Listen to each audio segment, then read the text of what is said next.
अस्सलामुअलैकुम स्टूडेंट आज का जो हमारा लेक्चर है क्लास 7 का है। क्लास 7 के अंदर आपके पास जो तमाम स्टूडेंट जो क्लास 7 में हैं जिनका लेक्चर है साइंस का। तो इस साइंस के अंदर आप सबसे पहले क्या करेंगे, सबसे पहले आपको पता है आप कॉपी के अंदर टाइटल पेज बनाते हैं। टाइटल पेज के बाद आप लोग राइटिंग पेज करेंगे, उसके बाद वर्ड्स मीनिंग और वर्ड्स मीनिंग के बाद क्वेश्चन आंसर, इस तरीके से आप काम करते हैं। तो ये पूरा लेक्चर आपको समझाया जाएगा इसके अंदर क्या चीज़ें हैं। तो अगर आप क्लास 7 के अंदर हम देखें यूनिट नंबर 1 है हमारे पास और इस चैप्टर का नाम है स्ट्रक्चर ऑफ लिविंग ऑर्गेनिज्म। तो सबसे पहले आपको ये पता होना चाहिए स्टूडेंट, लिविंग ऑर्गेनिज्म किसे कहते हैं। लिविंग ऑर्गेनिज्म उसे कहते हैं वो तमाम चीज़ें जो ऑक्सीजन लें, यानी कि उनको रिस्पायर करने के लिए, ज़िंदा रहने के लिए ऑक्सीजन चाहिए, उनको हम कहते हैं लिविंग ऑर्गेनिज्म। और वो तमाम चीज़ें जिनको ज़िंदा रहने के लिए ऑक्सीजन ना चाहिए हो, जैसे आपका माउंटेन है आपके पास और बहुत सारी चीज़ें, जैसे सैंड है आपके पास, आयरन है, ये तमाम चीज़ें, वाइट बोर्ड है आपके पास, ये तमाम चीज़ें क्या स्टूडेंट, नॉन लिविंग ऑर्गेनिज्म। तो लिविंग की अगर हम बात करें, सबसे पहले एग्जांपल देखें आपके पास, अगर माइक्रोस्कोपिक बात करें, अमीबा का नाम सुना होगा, ये भी लिविंग ऑर्गेनिज्म है, नज़र नहीं आता लेकिन हमें माइक्रोस्कोप में देखना पड़ता है। इसी तरीके पैरामीशियम, क्लैमिडोमोनास, ये तमाम के तमाम हमारे पास क्या है, लिविंग ऑर्गेनिज्म। इससे थोड़ी सी बड़ी बात करें बड़े एनिमल्स की, जैसे हमारे पास कैट आ जाता है, हमारे पास एलिफेंट, हमारे पास इसी का लॉइन, ये तमाम लिविंग ऑर्गेनिज्म। और नॉन क्या है हमारे पास, नॉन लिविंग ऑर्गेनिज्म हमारे पास हैं। एग्जांपल मैंने आपको माउंटेन आप हमारे पास नॉन लिविंग है। इसी तरीके से हमारे पास आपका वाइट बोर्ड, ये नॉन लिविंग है, चेयर नॉन लिविंग है। लेकिन ये प्लांट्स हैं, ये प्लांट जो है हमारे पास, ये भी लिविंग ऑर्गेनिज्म में आते हैं। Clear student. तो समझ में आगे आपको होगा लिविंग ऑर्गेनिज्म किसे कहते हैं, जो जानदार को कहते हैं, और नॉन लिविंग किसे कहते हैं, जो जानदार ना हो। अब इस चैप्टर के अंदर सबसे पहले स्ट्रक्चर ऑफ लिविंग, स्ट्रक्चर का मतलब ये होता है लिविंग ऑर्गेनिज्म का स्ट्रक्चर कैसा होता है, देखने में कैसे लगते हैं, मूवमेंट कैसे करते हैं, सर्वाइव कैसे करते हैं। अब ज़रा देखिएगा, अगर मैं मूवमेंट करता हूँ स्टूडेंट, ये मूवमेंट कर रहा हूँ, तो इस मूवमेंट करने के लिए क्या है, अल्लाह ताला ने हम इंसानों की बॉडी में स्ट्रक्चर बनाया। क्या बनाया है, स्ट्रक्चर। वो स्ट्रक्चर किसका है, अगर मैं लिखूं तो सबसे पहले मेरी बॉडी में स्टूडेंट्स क्या है, बोन्स। अल्लाह ताला ने इस बोन्स के ज़रिए क्या मेरा बनाया, स्ट्रक्चर बनाया, इसको कहते हैं ढांचा।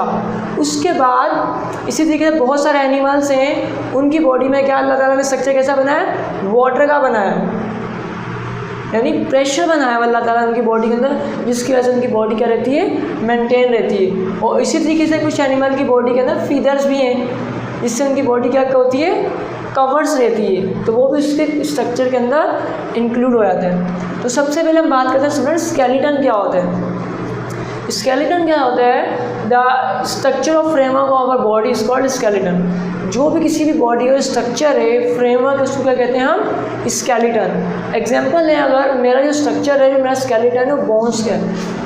एनिमल्स का स्ट्रक्चर किसका है स्टूडेंट, बोन्स का है। पूरी बोन्स मिलकर क्या बनाती हैं, फ्रेमवर्क बनाती हैं, और उसको हम क्या कहते हैं, स्केलेटन। समझ में आया स्टूडेंट, स्केलेटन किसे कहते हैं, किसी भी चीज़ का फ्रेमवर्क है उसको हम क्या कहते हैं, स्केलेटन। दूसरे लफ्ज़ों में बता देते हैं आपको, बहुत आसान, स्केलेटन किसे कहते हैं। अगर एक बिल्डिंग है, एक बिल्डिंग की कंस्ट्रक्शन होती है, आपने देखा होगा जो कंस्ट्रक्टर होता है, जो मजदूर वगैरह होते हैं, लेबर होती है, वो लकड़ियाँ लगाती है, पहले पूरा एक स्केलेटन बनाती है, पूरी एक ढांचा बनाते हैं, उसके बाद उसके अंदर सीमेंट वगैरह की, कंक्रीट वगैरह की फिलिंग होती है। वो जो बिल्डिंग के अंदर लकड़ियाँ वगैरह लगा के पूरा एक फ्रेमवर्क तैयार किया जाता है, स्टूडेंट्स को क्या कहते हैं, हम स्केलेटन कहते हैं। क्लियर। अब ये स्केलेटन की टाइप्स क्या स्टूडेंट हमारे पास, स्केलेटन की टाइप्स, स्केलेटन की टाइप्स, ये जो टाइप्स हैं ये on the basis of animal की सर्वाइवल है, on the basis of animal है। एग्जाम्पल हमारे पास 3 टाइप की बेटा आपके पास स्केलेटन होते हैं। एक होता है एंडोस्केलेटन, एक होता है एक्सोस्केलेटन, और एक होता है hydro. Endoskeleton, endo means inside student, endo means inside, और स्केलेटन में स्केलेटन, यानी कि वो स्केलेटन जो इनसाइड द बॉडी हो, बॉडी के अंदर हो, उसको कहते हैं हम एंडोस्केलेटन। सर ये किस में होता है, ये बेटा हमारे अंदर ह्यूमन बीइंग, कितने में आपके पास एनिमल्स हैं, एनिमल्स में आपके पास आ गए ह्यूमन बीइंग, आपके पास students cat, rat, bat, sheep, यानी तमाम के तमाम वर्टिब्रेट्स, कितने भी तमाम के अंदर स्केलेटन कौन सा सुना पाया जाता है? एंडोस्केलेटन, यानी कि उनकी जो बोन्स हैं वो बॉडी के अंदर होती हैं और उनकी स्किन बाहर होती है। तो जो वो स्केलेटन जो बॉडी के इनसाइड पाया जाए उसको सुना हम कहते हैं एंडोस्केलेटन। और तमाम के तमाम वर्टिब्रेट्स हैं वो उनके बॉडी में स्केलेटन पाया जाता है, वो कौन सा स्केलेटन पाया जाता है? एंडोस्केलेटन। नंबर 2 है सुना हमारे पास एक्सोस्केलेटन। नंबर 2 हमारे पास क्या? एक्सो। एक्सो मीन्स आउटसाइड। सुनो एक्सो किसे कहते हैं हम? एक्सो कहते हैं हम आउटसाइड को। तो आउटसाइड यानी कि वो स्केलेटन जो बॉडी के आउटसाइड पे आ जाए उसको हम कहते हैं एक्सो स्केलेटन। तो एक्सो मीन्स आउटसाइड द बॉडी।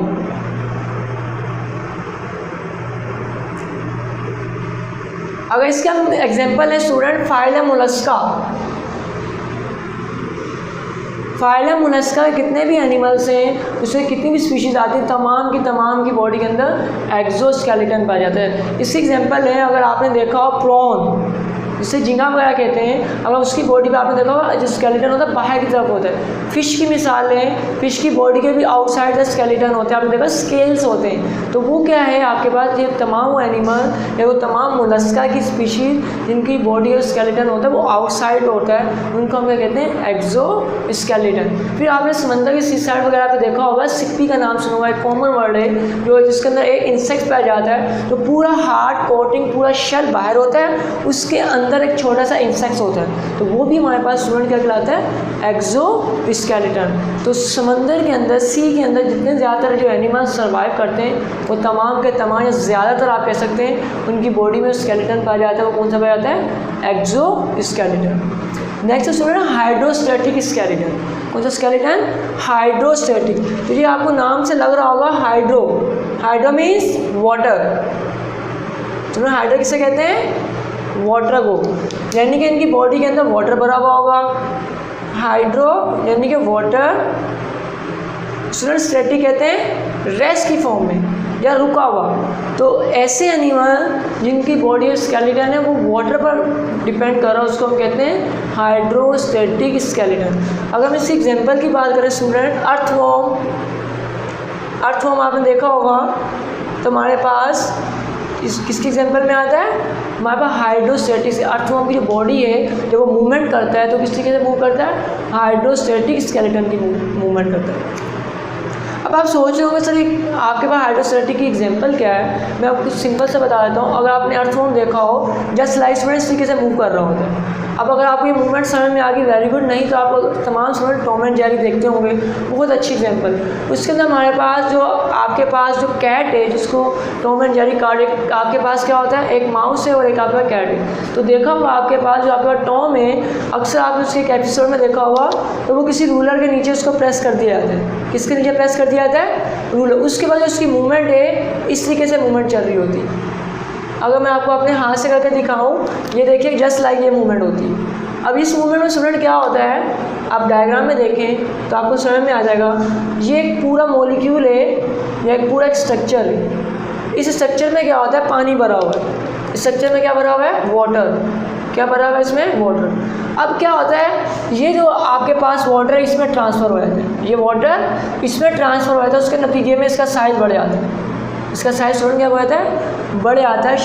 जैसे साइज बढ़ता है ये वाटर बराबर वाले मॉलिक्यूल में ट्रांसफ़र कर देते हैं। ये वाटर जो वाटर का प्रेशर है बराबर वाले मॉलिक्यूल में ट्रांसफ़र कर देते हैं। जब बराबर वाले में ट्रांसफ़र हो जाता है तो ये नेक्स्ट में ट्रांसफ़र कर देते हैं। इससे क्या होता है, जस्ट लाइक आप ये समझें इस तरीके की मूवमेंट शुरू रहती है।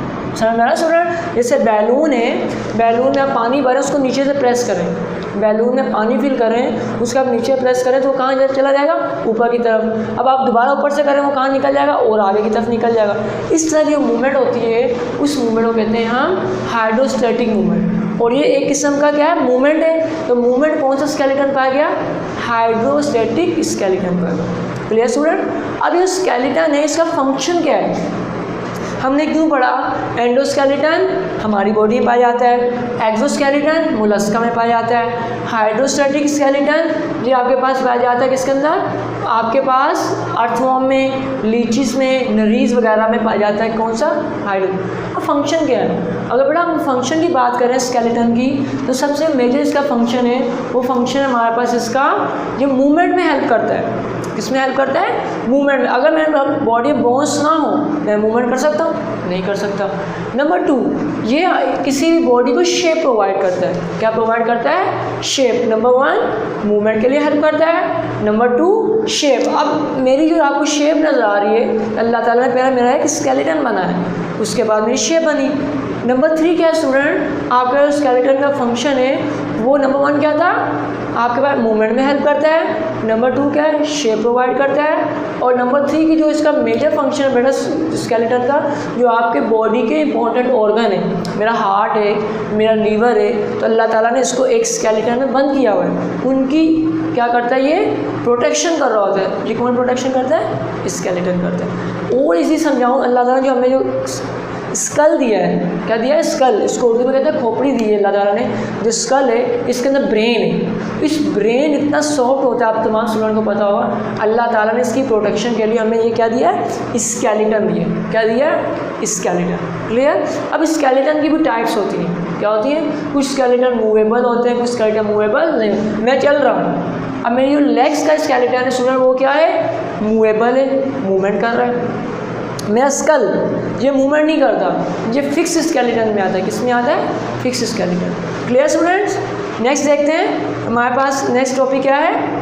Parts of flower. फ्लावर क्या होता है आप तमाम स्टूडेंट को पता है, देखा भी होगा। रोज़ आपके पास है, आपके पास रोज़ा इंडिका है आपके पास, इसके अलावा आपके पास और बहुत सारे फ्लावर हैं। चमेली का नाम सुना होगा आप लोगों ने। ये फ्लावर के पार्ट्स होते हैं। फ्लावर के क्या होते हैं? जो आपके कोर्स सबसे इंपॉर्टेंट जो टॉपिक वो है ब्रासिका फ्लावर। ब्रासिका फ्लावर से क्या मुराद है? ये आपका एक फ्लावर है जिसको पूरा एक्सप्लेन किया। फ्लावर के कितने पार्ट्स होते हैं? अगर पार्ट्स ऑफ फ्लावर की बेटा बात करूँ, नंबर 1 हमारे पास कैलक्स आता है, नंबर 2 क्रोला आता है हमारे पास, ये पार्ट्स ऑफ फ्लावर है। फिर इसी तरीके से हमारे पास सेपल्स आती हैं, फिर इसी तरीके से हमारे पास पेटल्स आते हैं, फिर इसी तरीके से बेटा हमारे पास स्टिग्मा आता है, फिर नंबर 6 पे बेटा आता है हमारे पास स्टाइल आता है। ठीक है बेटा? एंथर आता है हमारे पास, ओवरी आती है स्टूडेंट हमारे पास, और इसी तरीके से नेक्स्ट हमारे पास एंडोशियम आता है, और नेक्स्ट साथ में क्या आता है? गाइनोशियम। अब ये तमाम के तमाम पार्ट्स ऑफ फ्लावर है। अब इसको हम 1 बाय 1 तो नहीं एक्सप्लेन करेंगे, लेकिन मैं आपको इतना बता दूं, ये वो तमाम पार्ट्स हैं जिसके साथ एक पूरा फ्लावर कंप्लीट इसका स्ट्रक्चर बन जाता है। तो कैलस, क्रोला, सेपल, पेटल क्या चीज़ें हैं? कैलस क्या है, क्रोला क्या है, मैं आपको कुछ पॉइंट बता देता हूँ। क्रोला सबसे ब्यूटीफुल पार्ट ऑफ फ्लावर का जो है उसका हम क्रोला कहते हैं। क्रोला क्या है? सबसे beautiful flower, parts of flower. Sepal और पेटल क्या है? इसको उर्दू में पंखड़ियाँ कहते हैं। ये जो आपके फ्लावर के नीचे होती है बेटा ग्रीन कलर्स की, उसके अंदर ये आती हैं stigma, style, anther, ovary. Stigma style अगर आप फ्लावर की डायग्राम देखें, उसमें एक फ्लास्क टाइप डायग्राम बनी होगी, फ्लास्क टाइप स्ट्रक्चर बना होगा, उसको हम कहते हैं आपके पास स्टाइल, जो खूबसूरत पार्ट होता है जो आपको नजर आता है। एंथर, ओवरी जो है ये हमारे पास रिप्रोडक्शन में हिस्सा ले रहे होते हैं। अब इसी तरीके से रिप्रोडक्शन की बात करें तो 2 पार्ट है फ्लावर के, एक कहलाता है एंडोशियम, एक कहलाता है गाइनोशियम। एंडोशियम जो है मेल पार्ट कहलाता है, गाइनोशियम जो है फीमेल पार्ट कहलाता है। अब ये कैसे इनकी रिप्रोडक्शन होती है बेटा सिंपल समझ लें। एक फ्लावर है, उसके सेंटर में देखा आपने ग्रेन्यूल्स होते हैं जिसको हम पोलन ग्रेन कहते हैं। क्या कहते हैं स्टूडेंट? Pollen grain. ये पोलन ग्रेन एयर के साथ उड़ता हुआ किसी दूसरे फ्लावर यानी सेम स्पीशीज़ के फ्लावर के पास जाता है, और उसके एंथर के ऊपर या उसके स्टिग्मा के ऊपर जाकर अटैच हो जाते हैं। उसके बाद क्या होता है, वो जो पोलन ग्रेन यहाँ से एयर के थ्रू विंड इस जगह से मूव करके दूसरी जगह गया और उस दूसरे फ्लावर की बॉडी के साथ अटैच हो गया, and then further process start हुआ। इस पूरे प्रोसेस को कहते हैं स्टूडेंट पोलिनेशन। क्या कहते हैं? पॉलिनेशन। पॉलिनेशन एक ऐसा प्रोसेस है जिसके अंदर प्लांट की रिप्रोडक्शन होती है, यानी प्लांट के अंदर रिप्रोडक्शन स्टार्ट होती है, उस प्रोसेस को हम कहते हैं पॉलिनेशन। अगर डेफिनेशन देखें पॉलिनेशन की, the transfer of polar grain from one part of the flower to another part of the flower of the same species is known as pollination. Clear student? तो ये तमाम पार्ट्स हैं, तो आपने कोशिश करनी है, आपके पास इंशाल्लाह कुछ बुक वगैरह से आपने इसको रीडिंग करना है। जब आपका बुक आ जाएगी तो जब आप इसको रीड करेंगे तो आपको बहुत ज़्यादा आपके जहन में क्वेश्चन भी आएंगे, तो आप वो क्वेश्चन क्लियर करने के लिए कमेंट्स भी कर सकते हैं या अपने टीचर से ही पूछ सकते हैं। तो ये तमाम चीज़ें आपको 1 बाय 1 क्लियर होनी चाहिए। तो ये आपका पूरा chapter number 1 structure of living organism student यहाँ पर ख़त्म हो गया। तो थैंक यू स्टूडेंट, के अल्लाह हाफिज़।